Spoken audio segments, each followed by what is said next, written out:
एका बँकेच्या निवडणुकीकडे संपूर्ण राज्याचं लक्ष लागण्याचं महत्त्वाचं कारण असं होतं की या निवडणुकीमध्ये धनंजय मुंडे विरुद्ध पंकजा मुंडे या भावा बहिणीमधला संघर्ष सगळ्या जगाला पुन्हा एकदा पाहायला मिळाला।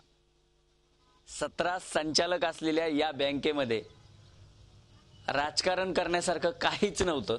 मात्र निवडणूक मग ती ग्रामपंचायतची असो की लोकसभेची, प्रत्येक ठिकाणी आपण विरोध हा करणारच हे दोघांनीही ठरवून घेतल्यामुळे या निवडणुकीकडे राज्याचं लक्ष लागलं होतं।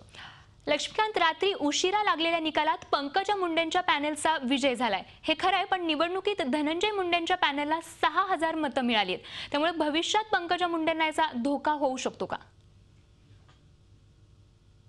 साधारणपणे 10,000पेक्षा अधिक मताच्या फरकाने पंकजा मुंडे यांचं पॅनल निवडून आले। मात्र एक महत्त्वाची गोष्ट नोंद घेण्यासारखी निवडणुकीत अशी झालेली आहे ती म्हणजे धनंजय मुंडे यांच्या पॅनलमधील उमेदवारांना मिळालेली मतं।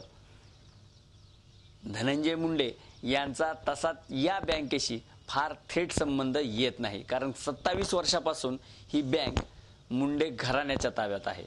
मात्र तरी देखील धनंजय मुंडे यांच्या पॅनलला 6000पेक्षा अधिक मतं मिळालेली आहेत, जी दखल घेण्यासारखी आहेत आणि पंकजा मुंडे यांना धोक्याचा इशारा देणारी आहेत। झी 24 तास रहा एक पाऊल पुढे।